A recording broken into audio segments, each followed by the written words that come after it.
na tela, muito obrigado. O título do nosso sermão dessa noite é Desculpas que apresentamos a Deus. Vamos falar juntos? 1, 2, 3 e já, vai! Desculpas que apresentamos a Deus. Mais uma vez, desculpas que apresentamos a Deus. É interessante que eu preparei esse sermão, que eu tenho preparado as coisas com uma certa antecedência, na semana passada. Interessante. Na semana passada. E ali não tive nenhum episódio que tivesse a ver com o título que nós lemos. Desculpa que alguém dá para Deus, para não fazer, para não obedecer, para não seguir o que Deus está falando.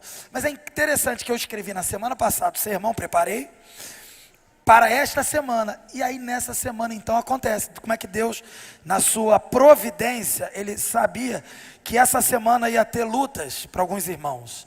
E que passaram nessa semana dando desculpas. Apresentando desculpas para Deus. Do que não conseguem, do que não fazem. Coisas desse tipo. Interessante. Aconteceu tudo nessa semana. E aí o sermão estava pronto desde a semana passada. Deus, Ele quer falar conosco. Essa palavra é para quem? Para todo mundo, mas de forma especial para você que está nessa luta de dar desculpas acerca do que Deus orienta para a gente fazer. Eu queria então ler o texto, dando continuidade à nossa série de sermões expositivos, na carta de Paulo aos Romanos. Vamos ler o capítulo 10, que estamos já no capítulo 10, terminando hoje o capítulo 10, do verso 16 até o verso 21. Então eu leio o texto, os irmãos acompanham. No entanto, nem todos os israelitas aceitaram as boas novas, pois Isaías diz: Senhor, quem creu em nossa mensagem? Consequentemente, a fé vem por ouvir a mensagem, e a mensagem é ouvida mediante a palavra de Cristo. Mas eu pergunto, eles não a ouviram? Claro que sim, a sua voz ressoou por toda a terra, e as suas palavras até os confins do mundo. Novamente pergunto, será que Israel não entendeu? Moisés foi o primeiro que disse: farei que tenham ciúmes de quem não é meu povo, eu os provocarei a ira por meio de um povo sem entendimento. E Isaías diz ousadamente: fui achado por aqueles que não me procuravam, revelei-me àqueles que não perguntavam por mim. Mas a respeito de Israel, ele diz: o tempo todo estendi as mãos a um povo desobediente e rebelde. Essa é a palavra do Senhor para nós nessa noite, graças a Deus. Vamos orar? Senhor Deus, estamos diante da tua palavra. Venha sobre nós com teu Espírito para nos iluminar a verdade, para nos convencer do pecado, da justiça e do juízo, e para operar em nós transformação. Para aqueles que não te conhecem, regeneração. E para aqueles que são teus, Senhor, aqueles que já te confessam, que o teu Espírito venha produzir santificação.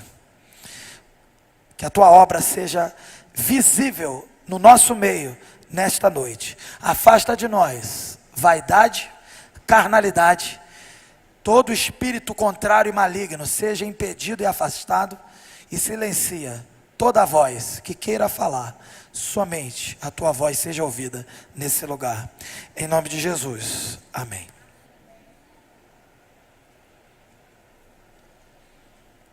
Queridos, desculpas que apresentamos a Deus. Hoje nós estamos então, como eu falei, dando continuidade a essa série de sermões em Romanos, e sabemos que a carta de Paulo aos Romanos é uma carta poderosa, chamada inclusive do Evangelho segundo Paulo, porque ela apresenta conceitos de forma organizada, sistemática, de doutrina, inclusive da doutrina da justificação pela fé.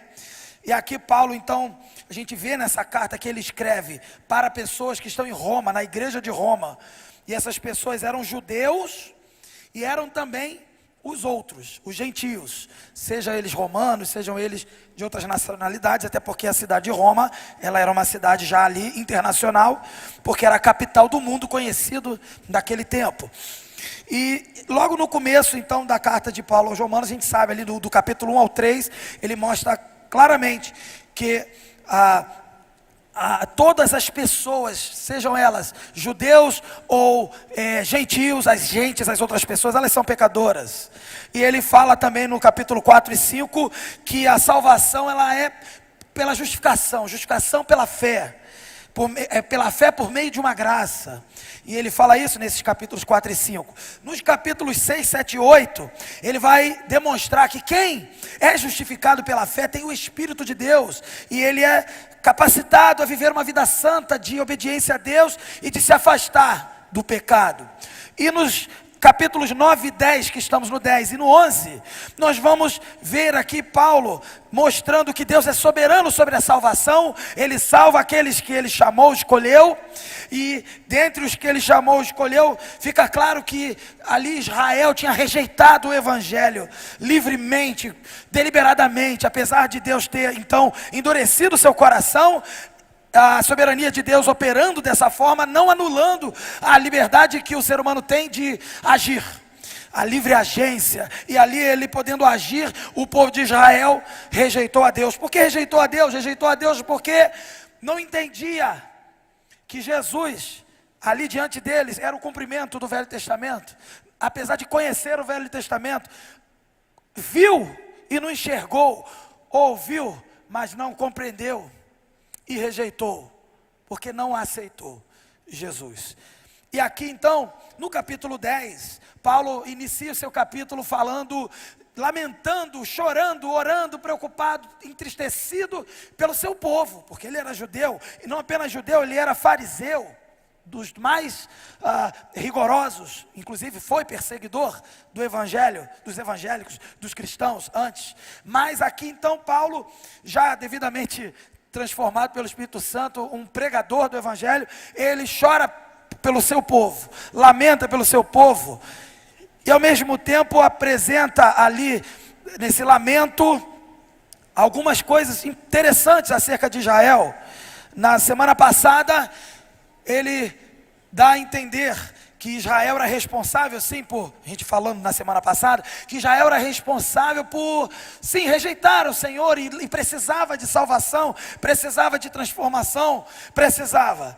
E mesmo assim precisando, Paulo ainda demonstrava assim, eles não entendiam que a salvação era para todos os povos, para todos aqueles que creem, não apenas os judeus e os gentios, todos, e inclusive ele vai dizer que todo aquele que invocar o Senhor será salvo. Aí ele faz aquela série de perguntas, ok, todo aquele que invocar o Senhor será salvo, mas como invocarão se não crerem? Como crerão se não ouviram? Como ouvirão se não pregarem? Como pregarão se não forem enviados? E eu acrescento mais perguntas.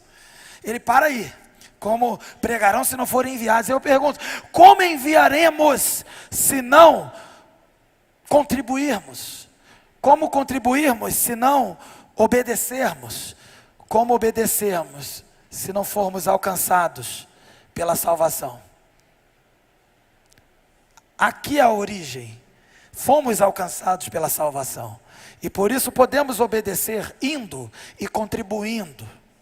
E quando contribuímos e vamos, pessoas são enviadas para pregar. E quando o evangelho é pregado, as pessoas que não ouviram passam a ouvir. E as pessoas que passaram a ouvir, passam a crer. E as pessoas que creem, conseguem invocar o nome do Senhor. E assim, são salvas. É diante desse contexto que nós vemos a continuidade desse capítulo, no verso 16.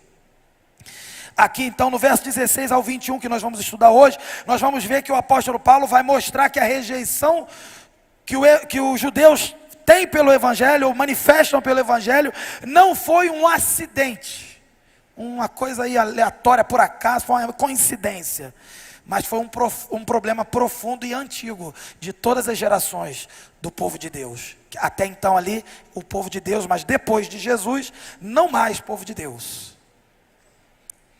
Interessante. Aqui Paulo vai mostrar que eles ouviram a mensagem e compreenderam, mas endureceram seus corações contra Deus. A grande questão que esse texto vai levantar para a gente aqui hoje é quais desculpas a gente dá para Deus? Quais desculpas a gente dá para Deus para não obedecê-lo? Os judeus estavam apresentando desculpas. Agora, vale frisar já no início, que no capítulo 1 de Romanos, que já estudamos no ano de 2023, lá para setembro, a gente lá, nesse momento, a gente estudou no capítulo 1, verso 18, 19, 20, 21, 22, deixando claro ali que a natureza, a criação, revela os atributos invisíveis de Deus, de forma clara, visível, ao ponto de qualquer ser humano, não apenas aqueles que tinham o Velho Testamento, que eram os judeus, mas qualquer ser humano, os outros que não tinham a Bíblia, eles não tinham desculpa. Se nenhum ser humano tem desculpa diante de Deus, como que os judeus podem apresentar desculpas se eles tinham o Velho Testamento? A lei, os profetas, os salmos. Como?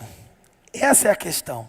Então fica já aqui claro que apesar de toda a revelação e informação que o ser humano eventualmente possa ter, e aqui de forma específica, os judeus eram um problema mais profundo, que Paulo estava ali investigando e expressando, para depois no capítulo 11, que veremos a partir da semana que vem, e também com convidados especiais, o pastor Valdemir, lá, não é agora não, é mais para frente, e o pastor Carlos Elias também, para mostrar que apesar de que Israel está totalmente errado e com um problema profundo e crônico, o destino de Israel prevê uma salvação.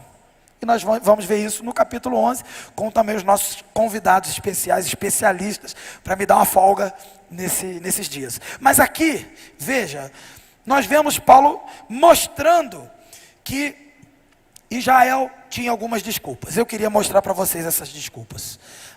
Veja na tela. Primeira desculpa que eles apresentam, a desculpa da indiferença. E eu penso assim, quando você lê assim, não lê pensando assim, caramba, esse povo era terrível. Lê assim, esse povo era terrível, e se eu não vigiar, eu também faço isso. Tá? A desculpa da indiferença. Eu pergunto para a gente aqui, uma pergunta reflexiva, retórica. Será que a mensagem estava errada? É uma pergunta.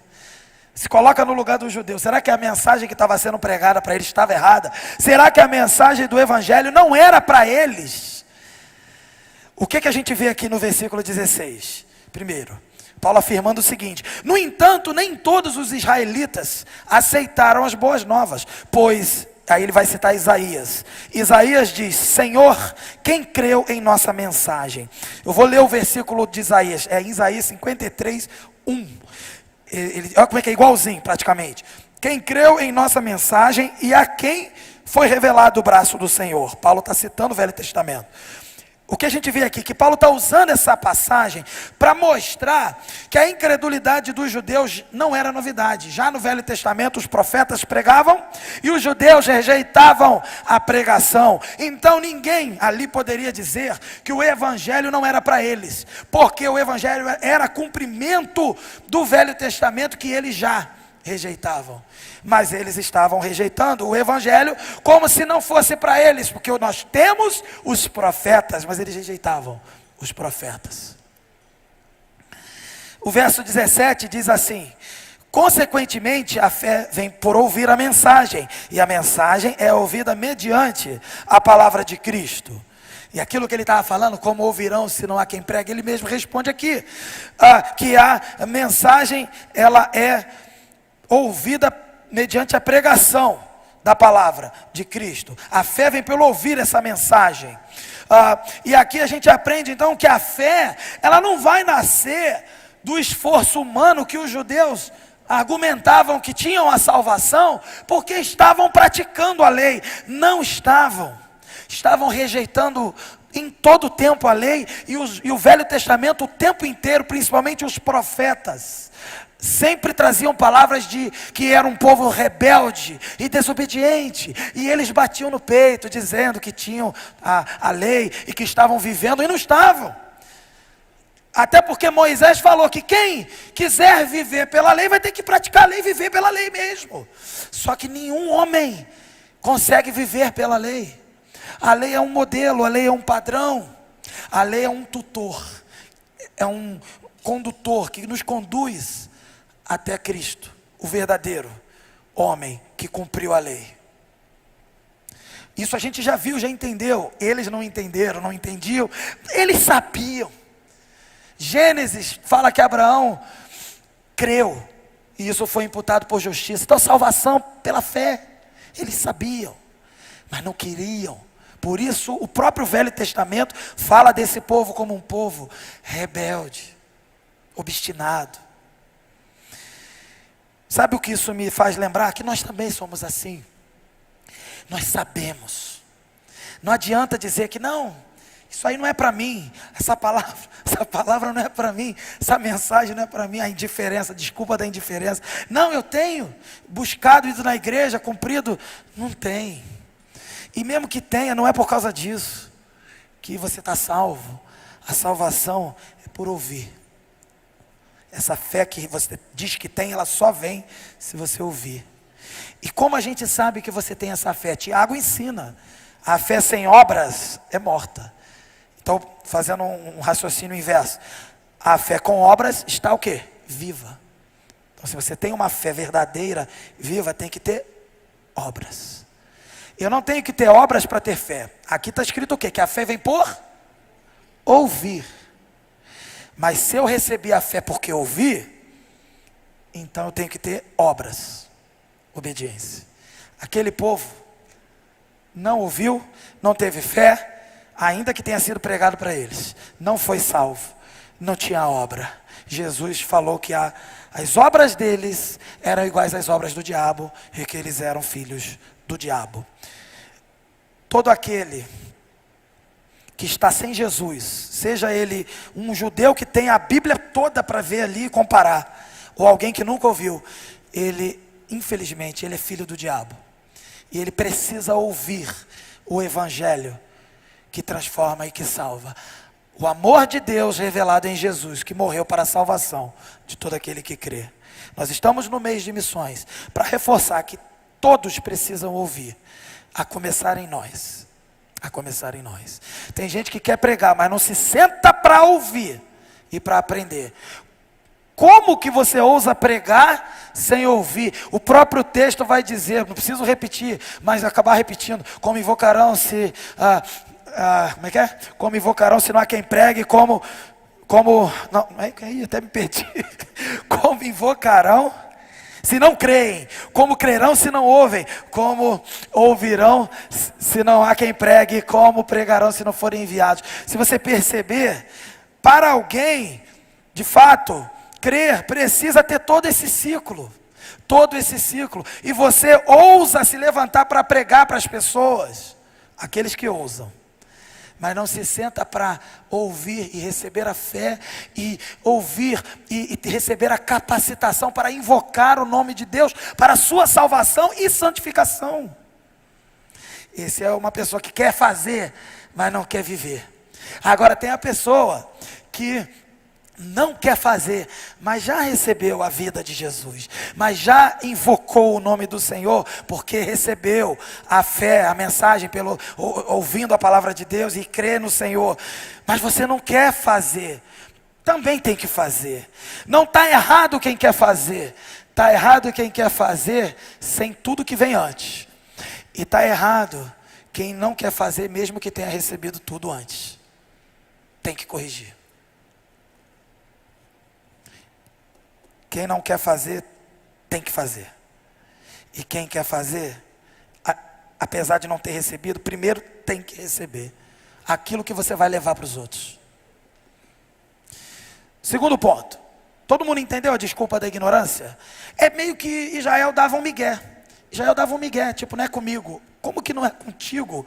Se tem alguma coisa, é contigo, Israel. Se tem um povo que tem mais a ver com esta palavra, é Israel. Mas ainda que Israel tenha mais responsabilidade sobre isso, e tem, todos nós, gentios que somos, também temos. Amém? Desculpa da ignorância. verso 18. Será que, eu pergunto mais uma vez aqui para os irmãos, será que Israel não sabia? Será que a mensagem do evangelho não tinha chegado para eles? Será que é isso? Olha o que Paulo vai dizer no verso 18. Mas pergunto, será que eles não ouviram? Ele responde, claro que sim. A sua voz, aí ele cita um salmo, Salmo 19:4, ele diz assim, a sua voz ressoou por toda a terra, e suas palavras até os confins do mundo. O salmo agora para a gente comparar, o Salmo 19:4, mas a sua voz ressoa por toda a terra, e as suas palavras até os confins do mundo, é igualzinho. Aqui nós vemos que Paulo faz essa citação do texto do Velho Testamento, obviamente, para justamente mostrar que Deus sempre se revelou ao seu povo, e não somente ao seu povo, por toda a terra, é o que está escrito aqui, por todo o mundo. Assim, nesse salmo conhecido que vai iniciar, os céus proclamam a glória de Deus, e o firmamento anuncia a obra das suas mãos. Assim como esse salmo deixa claro isso, e que Paulo faz uso desse entendimento para no capítulo 1 dizer que a criação, ela revela todos os atributos de Deus, e ninguém tem desculpa. Aqui ele de novo cita o versículo 4, então, para justamente mostrar que Israel não poderia dizer que não ouviu, ou que não sabia da mensagem. Quando eles viram Jesus, eles sabiam. Antes de Jesus vir, eles sabiam. E agora que Jesus já subiu, eles sabem. Eles sabem. E isso só revela que nós, enquanto seres humanos, somos assim. Nós fingimos que não sabemos. Eu não estava sabendo. Isso não é desculpa. Ninguém me avisou. Isso não é desculpa. Paulo já avisou que todos sabem. Então como é que a gente faz uma campanha missionária? Não faça assim, ó. Temos que pregar, porque tem pessoas morrendo sem ouvir. Ainda que ele tenha feito esse raciocínio lógico aqui, ainda que ele tenha feito isso, ele deixa claro que é importante ouvir, porque a fé vem pelo ouvir. Mas nenhum homem vai poder dizer para Deus que não sabia. Ainda que alguém não chegue, ainda que uma pregação não chegue àquela pessoa, nenhum ser humano vai poder dizer diante de Deus que não sabia. Agora tem um porém. Paulo também falou que o evangelho é o poder de Deus para a salvação de todo aquele que crê, o judeu, o grego, o gentio e todo mundo. Quando ele fala isso, a gente entende então o seguinte, que tudo que é revelado na criação, revela Deus, não para salvar. A gente chama de revelação geral. Não revela para salvar, revela para não dar desculpa, para não ter desculpa. Entenderam? Para que seja justa a condenação.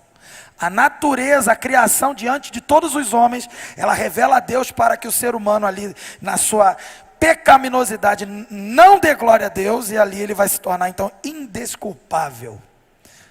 Nenhum homem é desculpável.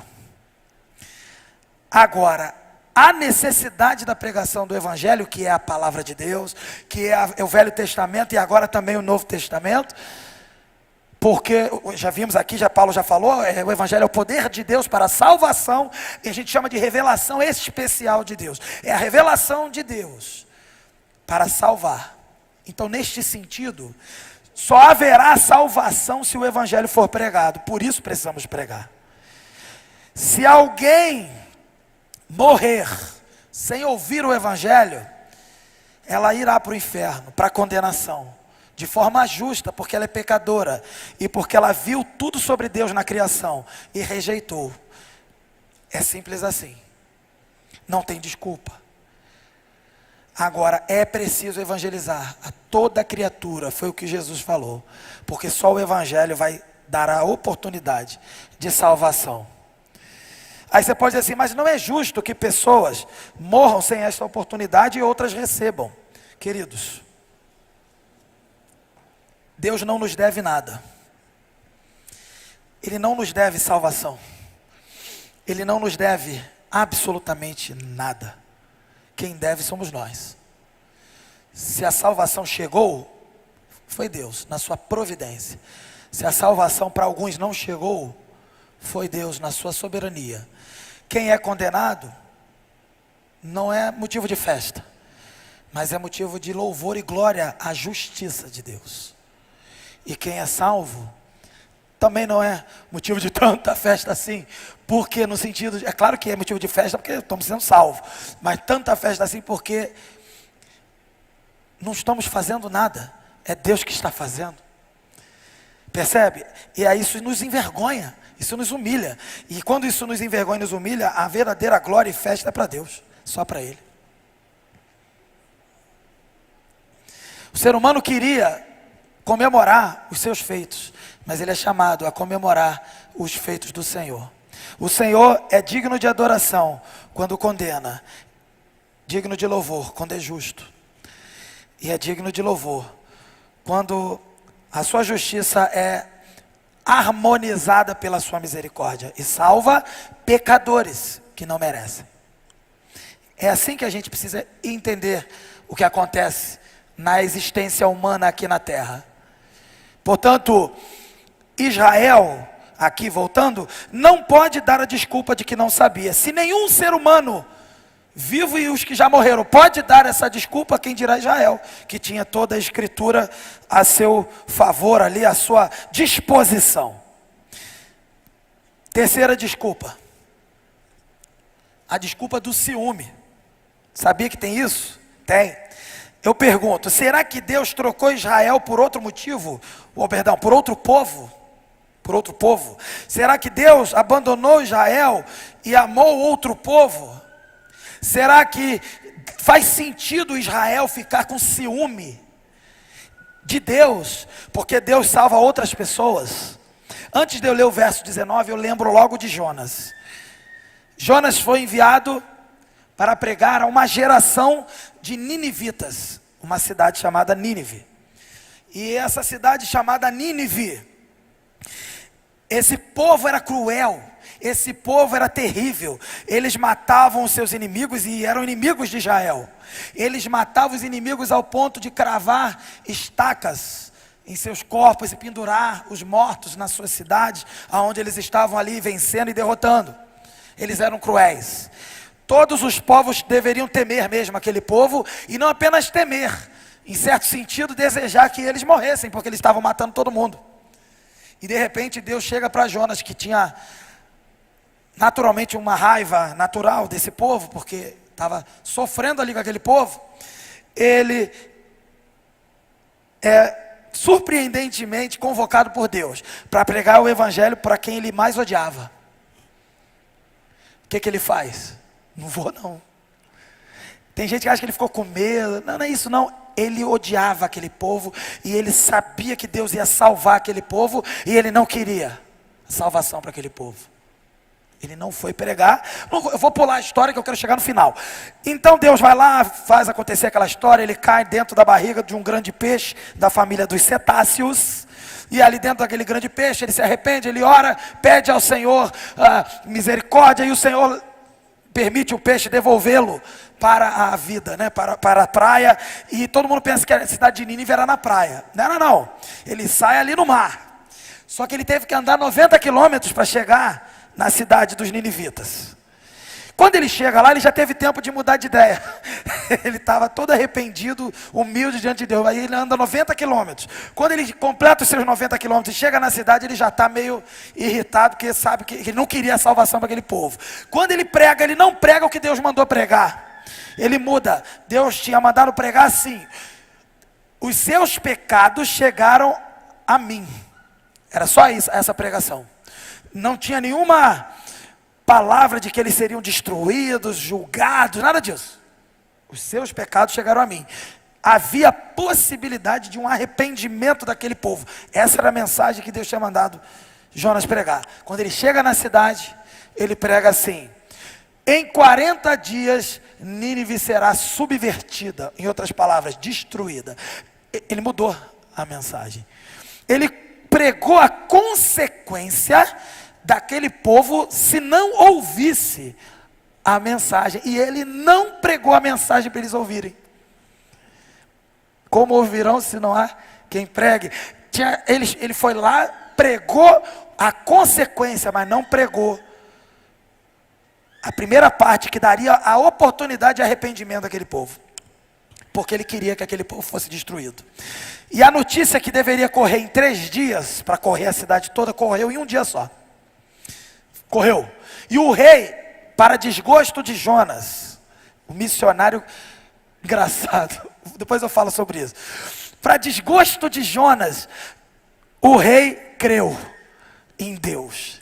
Apesar da mensagem de destruição, o rei foi quebrantado. E ele disse assim: quem sabe, vamos apregoar um jejum no nosso povo, vamos nos vestir de pano de saco, que era a prática do povo de Israel, ou seja, o rei sabia, falou, vamos fazer igual o povo de Jonas, vamos nos humilhar para esse Deus, porque é o Deus de Jonas. Quem sabe, olha como é que ele fala, o rei, quem sabe esse Deus não tenha misericórdia de nós. Aí Jonas sai da cidade, fica uma distância do alto, assim, de um monte, olhando para a cidade, aguardando os 40 dias, capítulo 4, final do livro, aguardando para ver se a cidade vai ser destruída, torcendo. Sabe o que acontece? Nada. Aquela geração toda de ninivitas, há uma discordância no número, mas há quem diga que são 120 mil, há quem diga que são 500 mil. O fato é que foi o maior número de convertidos da história humana, foi nesse dia, nesse momento de Jonas. Ali uma geração inteira de uma cidade totalmente inimiga, cruel, totalmente pecaminosa, foi salva. Apesar da má vontade e da adulteração da mensagem do pregador. Quando então ele fica no capítulo 4 ali reclamando com Deus e Deus tratando o coração dele. O que eu quero dizer com isso? Jonas é entendido como um missionário de sucesso ou sem sucesso? Pô, todo mundo se converteu. Jesus reforça isso, inclusive, quando ele vai falar de Jonas, vocês vão receber o sinal de Jonas, lá falando com os caras lá do tempo dele. Aí Jesus fala que aquela geração foi salva, mas que a geração dos incrédulos de Israel não seria. Olha que interessante, Jesus fala, eu pergunto, Jonas teve sucesso ou não? As agências missionárias com certeza contratariam Jonas. Pô, 120 mil ou 500 mil, dependendo da linha que você adotar, da interpretação. Poxa, é muita gente, vamos chamar esse missionário. Aos olhos de Deus ali conversando com Jonas, é um missionário sem sucesso. Quem salvou mesmo foi Deus, quem fez a missão ali foi Deus. Jonas fez de tudo para atrapalhar. E termina aprendendo alguma coisa com Deus.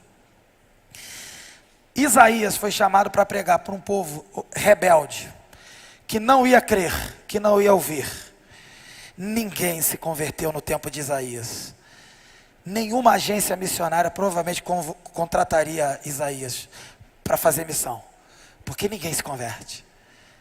Eu pergunto, Isaías é um missionário sem sucesso ou com sucesso? Bem sucedido, né? Porque a salvação não depende do missionário, depende do Senhor. Mas para nós, enquanto missionários, é um privilégio. Então veja, naquele contexto dos ninivitas, Deus salvou um outro povo para mostrar para Israel que Ele quer salvar a todos os povos. Essa história de ciúme, eles já deveriam ter superado isso. Sabe por quê? Porque Moisés, veja o verso 19, todavia, pergunto, acaso Israel não entendeu? Moisés foi o primeiro que disse, farei que tenham ciúmes de quem não é meu povo, eu os provocarei a ira por meio de um povo sem entendimento. Se tem uma coisa que está acontecendo com Israel constantemente, é Israel ser rebelde e desobediente, o Senhor salvar outros povos até piores do que Israel, Israel ficar com ciúme e Deus salvar um povo que nem estava procurando Deus. É até hoje isso. É até hoje isso. Quando Paulo aqui cita esse verso de Moisés aqui, ele está citando Deuteronômio 32, 21. Vou ler aqui para vocês. Provocaram-me os ciúmes com aquilo que nem Deus é, e irritaram-me com seus ídolos inúteis. Farei que tenham ciúmes de quem não é meu povo. Eu os provocarei a ira por meio de uma nação insensata. Ou seja, Deus aqui está falando que foi testado, né? No sentido de que o seu compromisso, a sua aliança com Israel, o seu casamento com Israel, Israel estava se deitando, metaforicamente, com outro Deus, com outro marido. Essa é a ideia. Se relacionando com outro marido. E Deus então falou: estou com ciúme, mas agora eu vou fazer o seguinte: eu vou então me revelar a outro povo, e eles é que vão ficar com ciúme. Desse jeito. É isso. E aí Israel então não pode dizer que Deus nos abandonou para salvar outros povos. Deus é um Deus errado, porque nós estávamos aqui, e como Ele pode então enviar o Messias dessa forma? Como Ele pode enviar um Messias que não tinha palácio, que não tinha coroa, e Ele vive essa vida aqui, dizendo que é Deus? Como? Como pode? E agora esse povo diz que esse Messias, falso Messias eles vão dizer, ressuscitou. E eles pregam isso para outros povos, e os povos creem. Como? Israel só se afundava na sua ira e na sua rebelião, na sua obstinação e no seu ciúme, no seu orgulho. Verso 20 diz assim: e Isaías, Paulo vai agora citar Isaías, diz ousadamente. Isaías vai falar que Deus, né, está se referindo a Deus que está falando, né? Fui achado por aqueles que não me procuravam, revelei-me àqueles que não perguntavam por mim. Olha o verso de Isaías 65, 1. Fiz-me acessível aos que não perguntavam por mim, fui achado pelos que não me procuravam. E uma nação que não clamava pelo meu nome, eu disse: eis-me aqui, eis-me aqui. Ele está dizendo assim: quem não procurou o Senhor, Ele se colocou por esse povo, se apresentou a esse povo, se entregou também para esse povo. Aqui a gente vê claramente que Deus afirma que o Evangelho seria recebido por aqueles que não faziam parte da aliança, da velha aliança. Por isso agora uma nova aliança. Enquanto Israel estava endurecendo o coração, os gentios aceitavam a salvação com humildade. Esse contraste provocava ciúme em Israel. Último ponto, último versículo. Não há desculpas para a rebeldia. Verso 21. Mas a respeito de Israel, ele diz, o Senhor diz, ele falou coisas sobre os outros povos, dizendo que estava disponível para salvar. Mas agora, sobre Israel, ele vai dizer o seguinte, diz o texto: o tempo todo estendi as minhas mãos a um povo desobediente e rebelde. Aqui, Paulo está deixando claro que Deus nunca deixou de chamar Israel. O tempo todo estendi as mãos. Deus ainda estende as mãos a Israel. Ele estendeu as mãos o tempo todo, continuamente, mas o povo o rejeitou naquele tempo, e as outras gerações continuam rejeitando. A imagem de Deus com as suas mãos estendidas mostra que Deus demonstra amor e paciência com todos nós também, o ser humano. E Ele também vai evidenciar a dureza dos nossos corações, e também no caso de Israel. Eles, os israelitas, não apenas ignoraram a mensagem, mas eles rejeitaram deliberadamente o próprio Deus. Paulo então ele encerra esse argumento demonstrando que Israel rejeitou conscientemente. Lembra que eu estava falando já? Eles sabiam, eles viram Jesus, eles sabiam. Rejeitou conscientemente o Evangelho. A culpa não foi de Deus, que endureceu seus corações. Eles rejeitaram livremente, conscientemente. Não foi falta de entendimento, mas foi uma teimosia e uma rebeldia de um povo orgulhoso e obstinado. O que a gente aprende com isso para a nossa vida? Com a situação de Israel. Primeiro, que a gente não pode apresentar a desculpa da indiferença. Quando o evangelho é pregado, quando a palavra de Deus é pregada a adolescentes, jovens, adultos, aquela palavra é para você.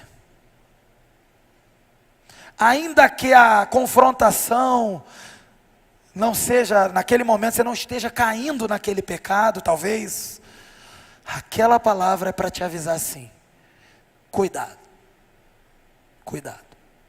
Não caiu? Mas cuidado, porque todos podem cair.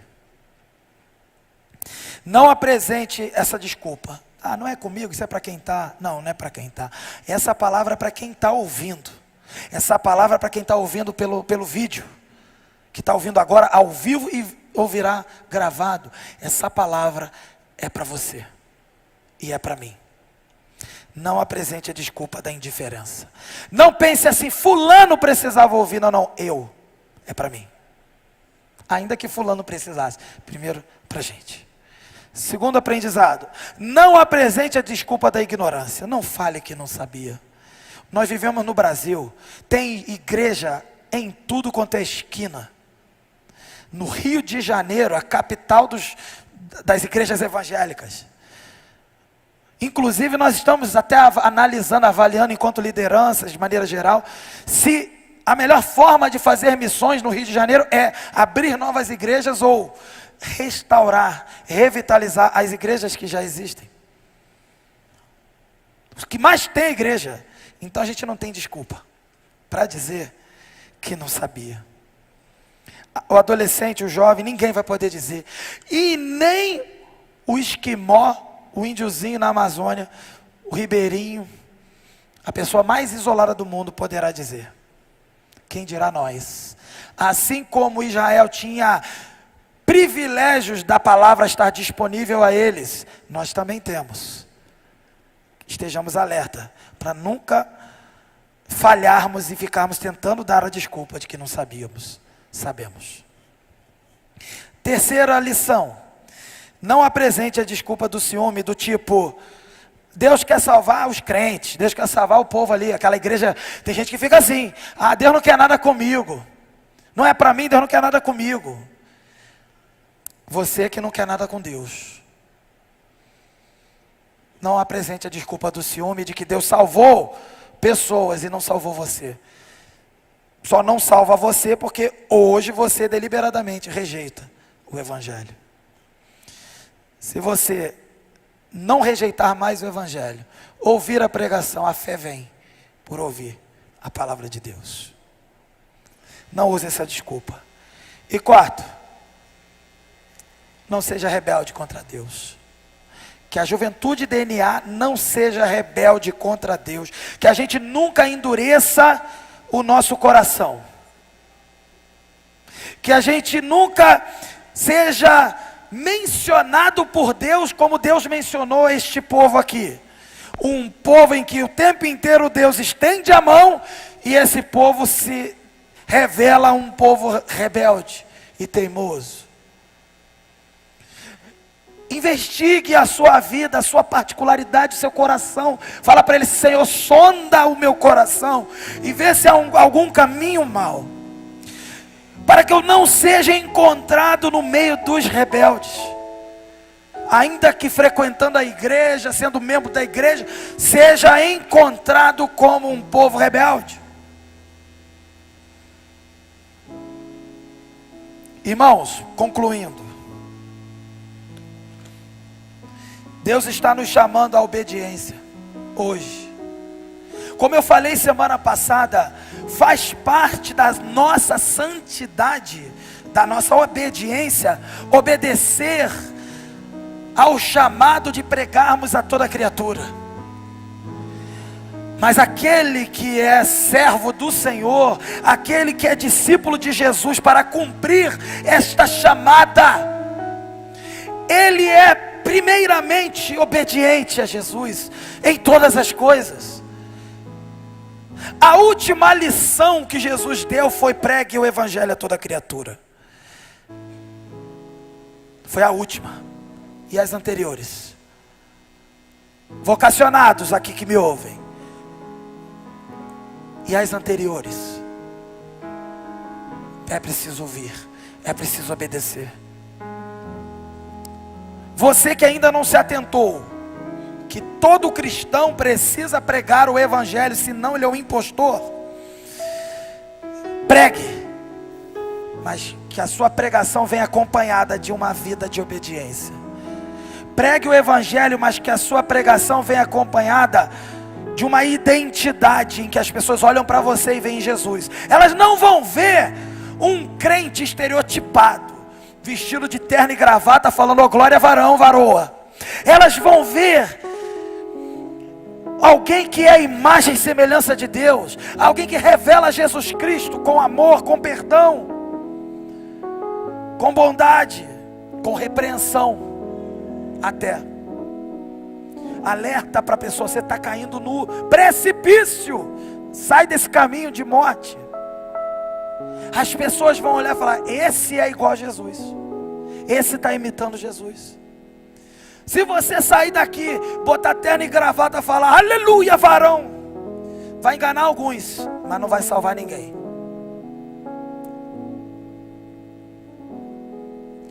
Não me engana não, sinceramente, não me engana. Mas engana muita gente.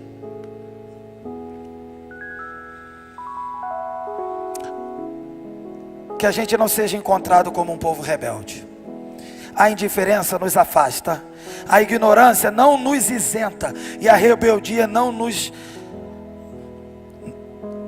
coloca em posição de negociar alguma coisa com Deus. Hoje é tempo da gente atender a esse chamado. Uma palavra final para você não crente, você que não crê em Jesus. Se você ainda não entregou sua vida para Jesus, pare de dar desculpas hoje. Ah, mas eu tenho que resolver. Tem que resolver nada. Mas você não sabe como é minha vida. Nem preciso saber. Vem como estás, é o que Jesus fala. Depois a gente vê. Não, você precisa entender que eu tenho um pai, uma mãe, um avô, uma casa, uma família. Eu entendo, todo mundo tem alguma coisa muito terrível na vida, que é o pior problema do mundo para você. Eu sei. E eu estou disposto a chorar com você por esse problema. Mas não dê desculpa. Entregue-se a Jesus. E veja o seu problema não ser mais um problema, ainda que ele continue sendo um problema. Uma palavra para nós aqui cristãos, final.